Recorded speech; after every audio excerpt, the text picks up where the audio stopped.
સુરત શહેરના અલગ અલગ વિસ્તારમાંથી 50થી પણ વધુ મોબાઈલને લૂંટનાર બે રીઢા આરોપીઓને 15 મોબાઈલ ફોન તથા પલ્સર મોટરસાયકલ સાથે સુરત શહેરની ક્રાઇમ બ્રાન્ચ પોલીસે પકડી પાડ્યા.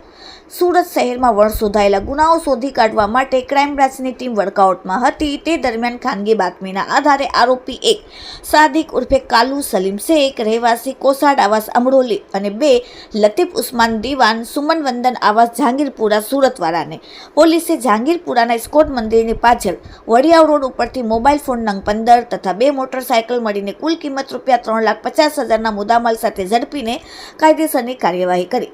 આરોપીને પકડીને પોલીસે પૂછપરછ કરતા કહ્યું કે તેઓ બંને ભેગા મળીને વહેલી સવારના અંધારાનો લાભ લઈ મોટરસાયકલ ઉપર નીકળી વહેલી સવારે વોક કરવા નીકળેલા લોકોને ટાર્ગેટ કરી મોબાઈલ ફોનને લૂંટી મોબાઈલ ફોન સ્નેચિંગ કરી ત્યારબાદ મોબાઈલ ફોનને વેચી દેતા હતા અને તેના રૂપિયા અંગત કામમાં ઉપયોગમાં લેતા હોવાનું જણાવેલ.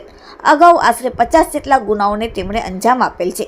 હાલમાં મળી આવેલા મોબાઈલ ફોન અંગે પૂછપરછ કરતા તેઓએ આ mobile phone Limbayat model town શ્યામધ્યામ ચોક પાસેથી નાના વરાછા સરથાણા અમેઝિંગ સ્ટારની સામે મહાવીર ચોક પાસે ભવાની સર્કલ વરાછા પૂણા ગામ સરિતા સોસાયટીના નાકેથી કાપોદ્રા લક્ષ્મણનગર પાસેથી વરાછા મુક્તિધામ અર્ચના સ્કૂલ પાસેથી La Mensa hotel Amba Talavdi Fulpada road Amroli Chhaprabhatha road Sarthana BRTC road Hathi Mandir સિંગરપોળા સીમાડા 4 રસ્તા પાસેથી કુલ 50 જેટલા મોબાઈલ હેવી એન્ડ્રોઈડ ફોન ખેંચી લીધા હતા. આમ 50 મોબાઈલમાંથી ક્રાઇમ બ્રાન્ચે સુરતના વરાછા સિંગરપુર લિંબાયત સરથાણા અમરોલી કતારગામ કાપોદ્રા પૂણા ગામના 15 જેટલા ખોવાયેલ મોબાઈલનો ગુનાઓનો ભેદ શોધી કાઢ્યો.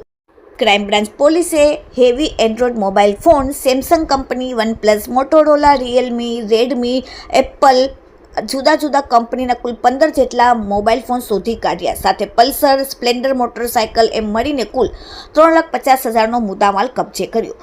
આરોપી સાદિક સલીમ શેખ જેના સુરતના કુલ 20 જેટલા પોલીસ સ્ટેશનમાં ગુનાહિત ઇતિહાસ ધરાવે છે. બીજો આરોપી લતીફ ઉસ્માન દીવાન જે સુરત શહેરના 10 જેટલા પોલીસ સ્ટેશનમાં ગુનાહિત ઇતિહાસ ધરાવે છે. હાલમાં ક્રાઇમ બ્રાન્ચ પોલીસે બંનેને પકડીને કાયદેસરની કાર્યવાહી કરી. Bureau report, daily India TV, Surat.